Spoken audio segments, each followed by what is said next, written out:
8 façons d'investir avec un petit budget en 2025. Voici un guide complet pour débutants, même avec 10 € mensuels. Salut et bienvenue sur la chaîne Invest & Smart. Je suis Vincent et aujourd'hui on va explorer ensemble toutes les options d'investissement accessibles même avec un petit budget. Tu penses peut-être que pour investir il faut être déjà riche ou avoir des milliers d'euros? C'est une idée reçue qu'on va démystifier tout de suite. Dans cette vidéo, je vais te présenter 8 façons concrètes d'investir avec des sommes modestes, parfois à partir de seulement 10 €. Que tu sois étudiant avec quelques économies de job d'été, jeune actif qui commence tout juste à épargner, ou simplement curieux de faire travailler ton argent plutôt que de le laisser dormir sur un compte, cette vidéo est faite pour toi. L'objectif aujourd'hui est de te donner une vue d'ensemble de toutes les possibilités qui s'offrent à toi, des plus classiques comme les livrets d'épargne aux plus nichés comme l'investissement dans les montres de collection ou l'art. Pour chaque option, je vais t'expliquer comment ça fonctionne concrètement, les montants minimums pour commencer, les risques associés, les rendements potentiels et surtout, comment débuter pas à pas. Point d'attention important. Garde à l'esprit que tout investissement comporte des risques. Cette vidéo a un but éducatif et ne constitue pas un conseil financier personnalisé. La diversification est essentielle et sera mentionnée plusieurs fois. Je ne fais aucune promesse de gain. Les performances passées ne préjugent pas des performances futures. À la fin de cette vidéo, tu auras une vision claire des premières étapes à suivre pour commencer à investir, même avec un budget limité. Alors, prêt à découvrir comment faire fructifier ton argent? C'est parti! Pourquoi investir même avec un petit budget? Avant de plonger dans les différentes options d'investissement, prenons un moment pour comprendre pourquoi il est important d'investir, même avec des sommes modestes. L'ennemi silencieux, l'inflation. L'inflation érode progressivement ton pouvoir d'achat. Avec une inflation moyenne de 2% par an, 1 000 € sur un compte courant ne vaudront plus que 820 € en pouvoir d'achat après 10 ans. Les livrets épargne réglementés compensent à peine l'inflation. L'argent qui dort perd de sa valeur chaque année. Exemple concret. Imaginons deux amis, Louise et Thomas, qui ont chacun 2 000 € d'économie. Louise garde tout sur son compte courant, 0% d'intérêt. Thomas investit dans un portefeuille diversifié avec un rendement moyen de 6%. Après 10 ans, Louise a toujours 2 000 € mais qui ne valent plus que 1 640 € en pouvoir d'achat. Thomas a vu son capital atteindre 3 500 €, soit un gain réel de 1 940 € en comptant l'inflation. Le pouvoir des intérêts composés. Einstein aurait qualifié les intérêts composés de 8e merveille du monde. Et pour cause, avec 50 € par mois investis à 6% pendant 10 ans, le total est de 7 760 €, dont 6 000 € de capitaux versés et 1 760 € de gains grâce aux intérêts. Après 20 ans, 23 200 €, dont 11 200 € d'intérêts. Après 30 ans, 50 300 €, dont 32 300 € d'intérêts. L'effet s'accélère avec le temps. Les dernières années sont les plus productives. L'apprentissage progressif, commencer petit permet d'apprendre sans risquer des sommes importantes, de développer des habitudes financières saines, de comprendre ton profil d'investisseur, tolérance au risque, réaction face aux fluctuations, d'expérimenter différentes stratégies à moindre coût, la satisfaction psychologique. Agir concrètement pour ton avenir financier génère un sentiment de contrôle. Voir ton capital grandir, même lentement, crée une dynamique positive. Sentiment d'accomplissement qui t'encourage à poursuivre. En conclusion, investir tôt et régulièrement, même avec de petites sommes, est l'une des décisions financières les plus intelligentes que tu puisses prendre. Le temps y travaille à ton avantage et chaque euro investi aujourd'hui peut en valoir plusieurs demain. Les ETF ou trackers sont des fonds qui répliquent un indice comme le CAC 40 ou le S&P 500. Imagine pouvoir acheter en une seule fois toutes les entreprises du CAC 40 ou des centaines d'entreprises américaines. C'est exactement ce que permettent les ETF. En termes d'accessibilité, c'est l'une des meilleures options pour les petits budgets. Tu peux commencer avec seulement 10 ou 15 € sur des plateformes comme Trade Republic. Aucun besoin de connaître chaque entreprise individuellement. Tu investis dans un panier complet. Les frais sont remarquablement bas comparés aux fonds traditionnels, souvent moins de 0,5% par an, contre 1,5 à 2% pour des fonds classiques. La diversification est automatique, ce qui réduit considérablement ton risque. Étude de cas simple. Prenons l'exemple de Marie, 25 ans, qui décide d'investir 50 € par mois dans un ETF World qui suit les marchés mondiaux. Sur une plateforme comme Trade Republic, elle paie 1 € de frais de courtage par transaction et 0,2% de frais annuels sur l'ETF. Après 10 ans, en supposant un rendement annuel moyen de 7%, conforme à la moyenne historique, Marie aura investi 6 000 € au total.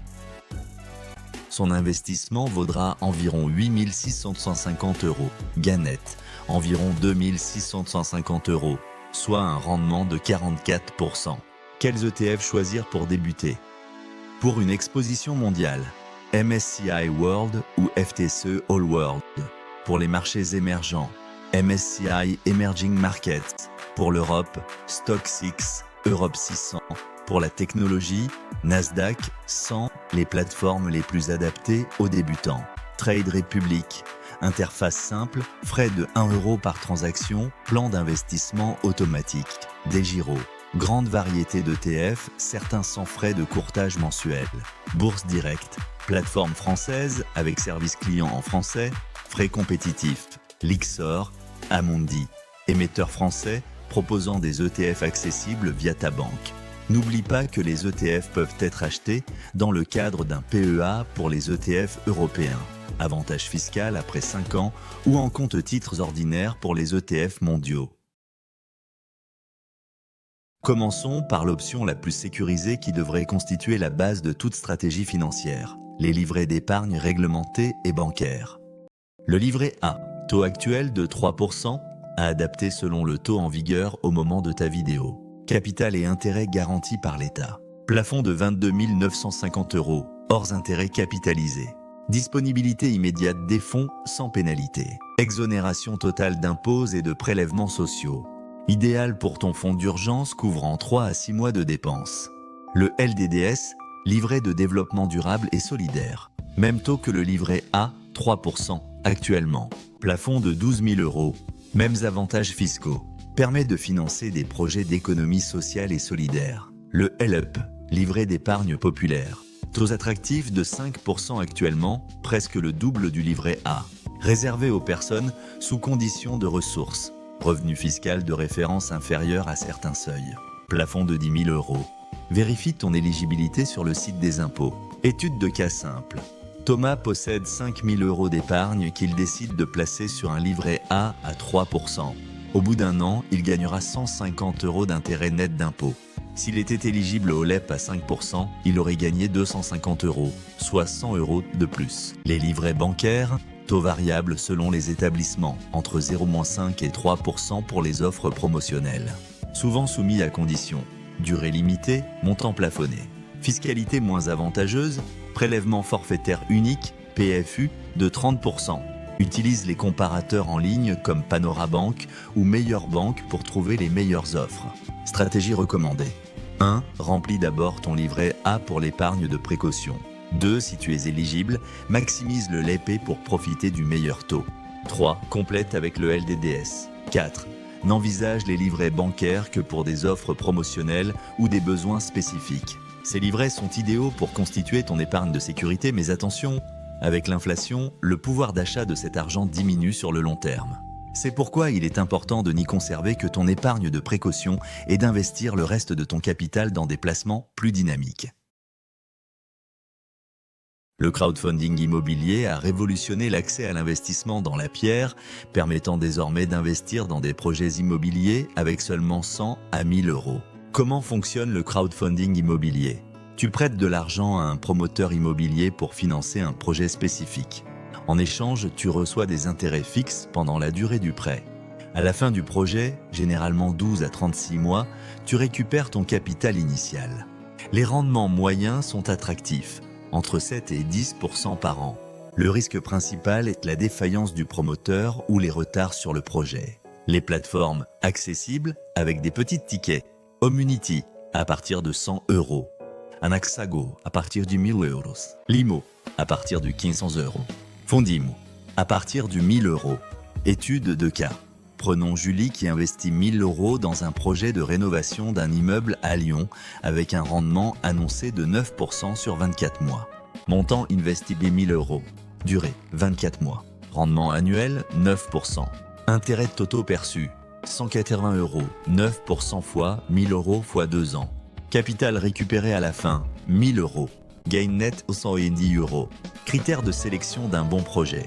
1. Localisation dynamique, marché immobilier porteur. 2. Expérience du promoteur, nombre de projets déjà réalisés. 3. Montage financier solide, pourcentage de fonds propres du promoteur. 4. Garanties offertes, hypothèque, caution bancaire, etc. 5. Durée adaptée à tes objectifs. Points d'attention et risques. Absence de garantie du capital par l'État, contrairement au livret. Impact fiscal. Les intérêts sont soumis au prélèvement forfaitaire unique, PFU, de 30%. Liquidité nulle avant la fin du projet. Pas de marché secondaire développé. Risque de retard. Les projets dépassent souvent la durée initialement prévue. Stratégie de diversification. La règle d'or est de ne jamais mettre tous tes œufs dans le même panier. Diversifie entre plusieurs projets, minimum 5 à 10 projets. Répartis géographiquement, différentes villes ou régions. Varie les types de projets, résidentiel, commercial, rénovation. Échelonne les durées pour créer des retours réguliers. Ne place pas plus de 5 à 10% de ton patrimoine total dans ce type d'investissement. Le crowdfunding immobilier représente une excellente option pour dynamiser ton épargne avec un risque modéré. Mais il doit s'intégrer dans une stratégie d'investissement globale plus diversifiée. Le crowd equity te permet de devenir actionnaire de start-up et PME prometteuses, parfois avec seulement 100 €. Contrairement au crowdfunding immobilier où tu es prêteur, ici tu deviens véritablement propriétaire d'une partie de l'entreprise. Principes fondamentaux, tu achètes des parts sociales ou actions d'entreprises non cotées en bourse. Ton rendement dépend de la réussite future de l'entreprise, plus-value à la revente. Horizon d'investissement long, 5 à 10 ans minimum avant possibilité de sortie.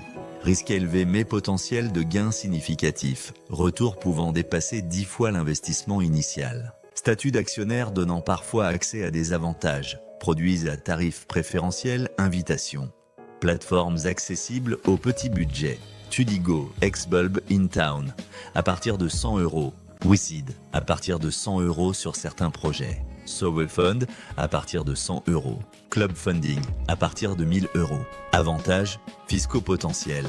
Réduction d'impôts IRPME, 18 à 25% selon les années sur les montants investis. Conditions à respecter. Conservation des titres pendant 5 ans minimum. Plafond de déduction variable selon les années et la politique fiscale. Étude de cas. Marc investit 1000 € dans une start-up d'énergie renouvelable via Tudigo. Scénario d'échec, statistiquement fréquent, perte totale des 1000 € et 1000 €. Scénario moyen, revente des parts après 7 ans avec valorisation x2, soit 2000 €, gain net 1000 €.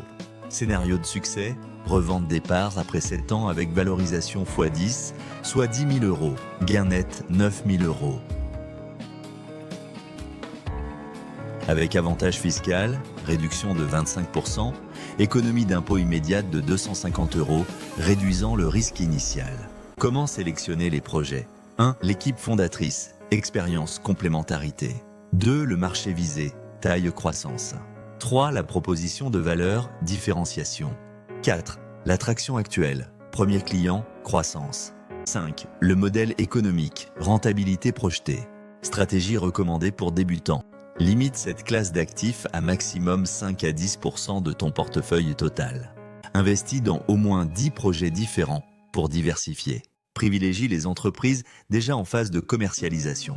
Considère d'abord les secteurs que tu connais personnellement. Ne compte pas sur cet argent à court ou moyen terme. Le crowd equity est l'investissement le plus risqué présenté jusqu'ici, mais il permet d'accéder à un potentiel de croissance exceptionnelle tout en soutenant l'économie réelle et l'innovation. Les crypto-monnaies représentent probablement la classe d'actifs la plus controversée, mais aussi l'une des plus accessibles pour les petits budgets, avec la possibilité d'investir littéralement quelques euros. Principe de base. Les crypto-monnaies sont des actifs numériques basés sur la technologie blockchain. Bitcoin est la première et plus connue, mais il existe plus de 10 000 crypto-monnaies. Extrêmement volatiles, fluctuations de prix pouvant dépasser 20% en une journée. Absence de valeur intrinsèque. Valorisation basée sur l'offre et la demande. Possibilité d'acheter des fractions. par exemple 0,001 Bitcoin. Comment acheter des crypto-monnaies? Plateforme d'échange centralisée pour débutants. Coinbase, interface simple, éducative mais frais élevés. Binance, plus complexe mais frais plus bas. Kraken, bon compromis sécurité, facilité d'utilisation. Applications mobiles comme Revolut ou PayPal, limitées à l'achat-vente. Pratiquement, tu ne possèdes pas vraiment les cryptos, pas de transfert externe. Processus simplifié. Inscription, vérification d'identité, KYC, dépôt, achat. Stratégie de dollar cost averaging, DCA. Cette approche consiste à investir régulièrement de petites sommes plutôt qu'un montant important en une fois. Exemple, 20 € par mois dans le Bitcoin plutôt que 240 € en une fois. Avantage, lisser les points d'entrée et réduit l'impact de la volatilité. Automatisable sur la plupart des plateformes. Étude de cas simple. Sophie a investi 50 € par mois dans le Bitcoin pendant un an, total 600 €. Scénario baissier, valeur finale de 300 €, moins 50%. Scénario neutre, valeur finale de 600 €, plus ou moins 0%. Scénario haussier, valeur finale de 1200 €, plus 100%. La réalité est que personne ne peut prédire les performances futures, d'où l'importance de la stratégie DCA et de n'investir que ce que tu peux te permettre de perdre. Aspect de sécurité essentiel. Authentification à 2 facteurs, 2FA, obligatoire. Pour les montants significatifs, wallet physique, ledger, trésor. Ne jamais partager tes phrases de récupération ou clés privées. Attention aux arnaques et faux sites d'échange. Fiscalité à connaître. Les plus-values sont soumises au prélèvement forfaitaire unique, PFU, de 30%. Obligation de déclarer même les échanges crypto à crypto. Suite d'exonération inexistant, contrairement à certains pays. Pour un débutant, il est raisonnable de limiter l'exposition aux crypto-monnaies à maximum 5% de ton portefeuille d'investissement, tout en te concentrant sur les projets les plus établis, Bitcoin, Ethereum, plutôt que de spéculer sur des tokens obscurs. Explorons maintenant des alternatives moins conventionnelles qui peuvent être abordées avec des budgets modestes. Ces micro-niches offrent non seulement un potentiel d'appréciation financière, mais également du plaisir et de la passion. L'art accessible, l'art fractionnalisé via des plateformes comme Masterworks. Entrée à partir de 500 € pour posséder une fraction d'œuvre de maître. Feral Horses, investissement participatif dans l'art contemporain des 10 €. Les œuvres d'artistes émergent. Galeries en ligne comme Arsper ou CasoArt proposant des œuvres entre 100 et 500 €. Édition limitée et estampes numériques signées. Conseils pour débuter, suis les galeries universitaires et écoles d'art. Intéresse-toi aux techniques abordables, sérigraphie, lithographie. Documente l'authenticité et la provenance. Montre de collections accessibles. Alternative aux grandes marques luxueuses. Marques micro-brands indépendantes comme Baltic, Dan Henry. Marques japonaises réputées, Seiko, Orient, Citizen. Montres vintage des années 70-90 de marques établies. Fourchette de prix intéressante, 200 à 1000 €. Critères de sélection, mouvement mécanique, édition limitée, design distinctif, étude de cas. Montre, Pierre a acheté une Seiko Alpiniste, référence SRBB 017, en 2018 pour 350 €. Ce modèle ayant été discontinué, sa valeur a atteint 700 € en 2023, soit une appréciation de 100% en 5 ans, tout en ayant pu profiter de la montre. Spiritueux et vins d'investissement. Bouteilles accessibles au budget limité. Jeune millésime de Bordeaux en primeur, 50 à 100 €. Whisky d'édition spéciale de distilleries émergentes. Rhums agricoles millésimés en quantité limitée. Conditions de conservation cruciales. Température, humidité. Fiscalité avantageuse pour le vin, exonéré de plus-value après 22 ans. Sneakers et objets de collection. Marché en pleine expansion, plus 300% en 5 ans. Stratégie d'achat. Suit les sorties limitées sur SNKRS, Nike, Confirmed, Adidas. Repère les collaborations entre marques et artistes. Prix d'entrée, 100 à 200 € pour des modèles potentiellement recherchés. Platforms du Revenge, StockX, Goat, Weather New. Importance de l'état neuf et du packaging d'origine. Étude de cas, sneakers. Emma a acheté une paire de Nike Dunk Low Panda à 110 €. 6 mois plus tard, la paire se revend à 220 € sur les plateformes spécialisées, soit un rendement de 100%. Jeux vidéo et cartes à collectionner. Jeux vidéo rétro en bon état, édition limitée, jeux cultes. Cartes à collectionner, Magic Pokémon certifié. Budget de départ, 50 à 200 euros. Conseils généraux pour ces niches. 1. Investis dans ce que tu connais et apprécies. 2. La passion doit primer sur l'aspect financier. 3. Considère les frais annexes, stockage, assurance, certification. 4. Reste informé via des forums spécialisés et communautés. 5. Ne compte pas sur une liquidité immédiate. Ces investissements de passion peuvent représenter jusqu'à 10% d'un portefeuille bien diversifié, avec l'avantage non négligeable d'être décorrélé des marchés financiers traditionnels. L'assurance vie est souvent présentée comme le placement préféré des Français. Et pour cause, c'est un véhicule d'investissement polyvalent, fiscalement avantageux et adaptable à de nombreux objectifs. Principes fondamentaux. L'assurance vie est une enveloppe fiscale, pas un placement en soi. À l'intérieur, tu peux investir dans différents supports, fonds en euros, capital garanti, rendement modéré, 1,5 à 3% actuellement. Unité de compte UC. Actions, obligations, immobilier sans garantie en capital. Accessible des 100 à 300 euros de versement initial, puis versement libre.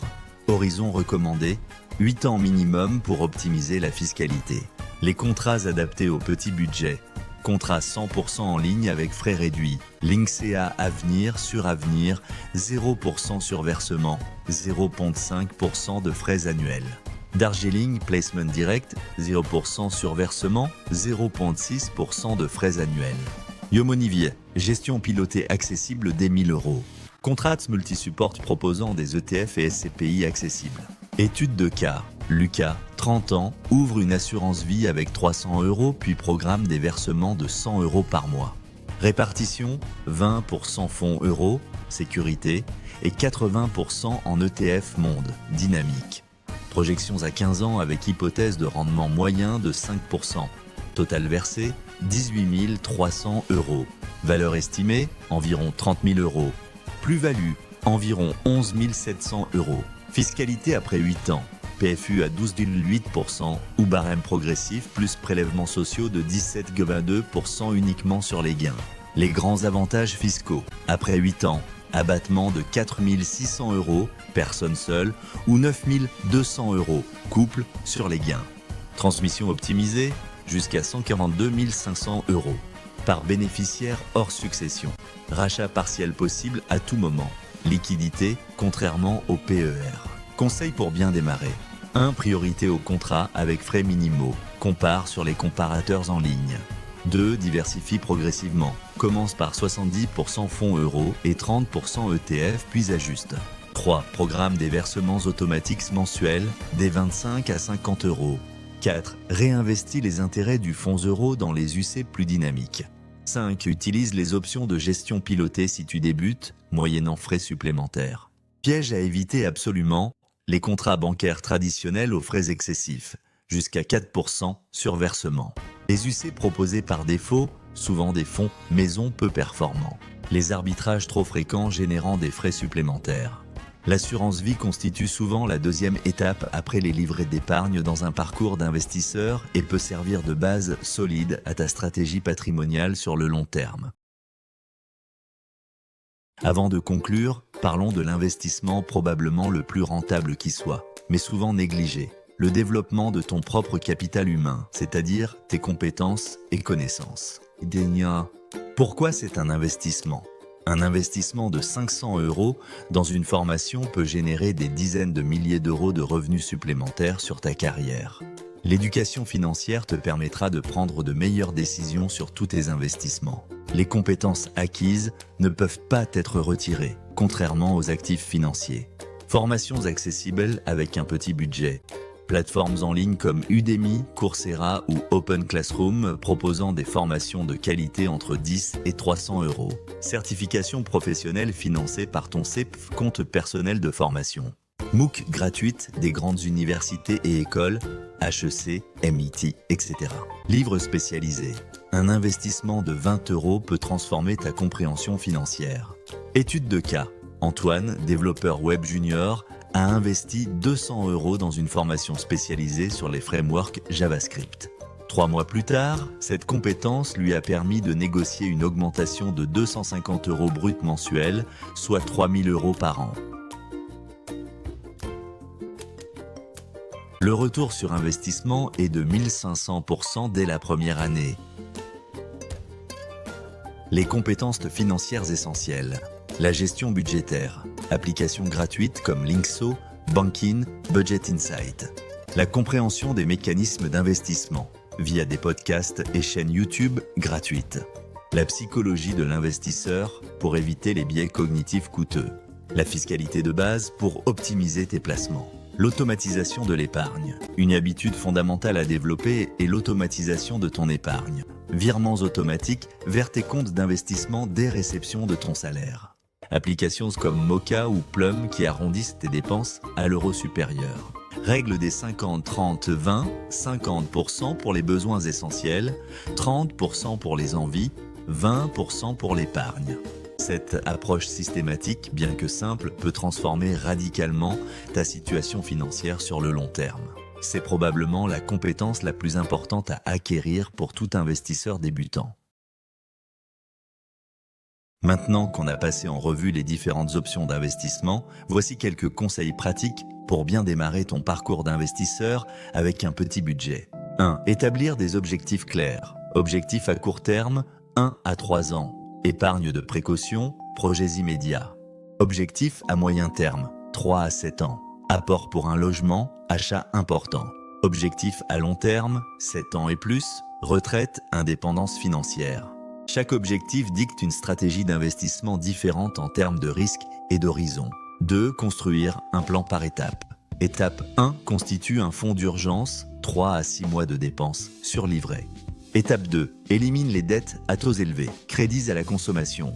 Étape 3. Ouvre une assurance vie et un PEA, avantages fiscaux. Étape 4. Construis un portefeuille diversifié progressivement. 3. Diversifier intelligemment, exemple d'allocation pour débutants avec 200 € par mois. 100 € en assurance vie, 70 € en fonds euros et 30 € en UC. 50 € en ETF via PA. 30 € en crowdfunding immobilier, 20 € en actifs de passion ou crypto-monnaie. L'important c'est d'adapter cette répartition à ton profil de risque. 4. Automatiser pour créer l'habitude. Programme des virements automatiques juste après la réception de ton salaire. Utilise des plans d'investissement automatiques, disponibles chez la plupart des courtiers. Paye-toi en premier. L'épargne n'est pas ce qui reste, mais une priorité. 5. S'informer sans surinformation. Limite tes sources d'informations à 2 à 3 sites, podcasts, chaînes de qualité. Évite de consulter quotidiennement tes investissements. Stress inutile. Méfie-toi des promesses de rendement extraordinaires. 6. Accepter l'erreur comme partie de l'apprentissage. Commence petit pour limiter l'impact des erreurs. Tiens un journal d'investissement pour analyser tes décisions. Tire des leçons plutôt que des regrets. 7. Rester cohérent sur la durée. La régularité prime sur les montants. Mieux vaut 50 € par mois pendant des années que 1000 € une seule fois. Réévalue ta stratégie une fois par an maximum. Résiste aux modes et aux FOMO. Peur de manquer quelque chose. 8. Surveille les frais. Sur 30 ans, 1% de frais en moins peut représenter 30% de capital en plus. Compare systématiquement les frais de gestion, courtage, versement. Privilégie les solutions à faible coût pour les investissements de base. En suivant ces principes simples mais efficaces, même avec un petit budget de départ, tu peux construire un patrimoine solide sur le long terme. On arrive au terme de ce tour d'horizon des différentes options d'investissement accessibles avec un petit budget. J'espère que cette vidéo t'aura montré qu'il existe de nombreuses façons de faire fructifier ton argent, même en partant de sommes modestes. Pour résumer les points essentiels, commence par tes livrets d'épargne pour constituer ton fonds d'urgence. Diversifie ensuite entre plusieurs classes d'actifs, assurance vie, ETF, crowdfunding. Adapte ta stratégie à tes objectifs et à ta tolérance au risque. Automatise tes investissements pour créer l'habitude. Investis dans tes connaissances et compétences financières. N'oublie pas que le plus important n'est pas de trouver l'investissement miracle qui te rendra riche du jour au lendemain, mais de construire patiemment un patrimoine diversifié qui grandira avec le temps. La régularité et la discipline sont tes meilleurs alliés. Dans nos prochaines vidéos, on explorera en détail chacune de ces options. On commencera par les ETF et comment construire un portefeuille optimal. Puis on abordera le crowdfunding immobilier, les micro-niches comme les montres de collection et bien d'autres sujets et encore. Si tu as des questions ou des suggestions pour de futures vidéos, n'hésite pas à les partager en commentaire. Et si cette vidéo t'a été utile, n'oublie pas de la liker et de t'abonner à la chaîne pour ne manquer aucun contenu. Merci d'avoir regardé et à très bientôt sur Invest & Smart pour continuer ensemble ton parcours d'investisseur.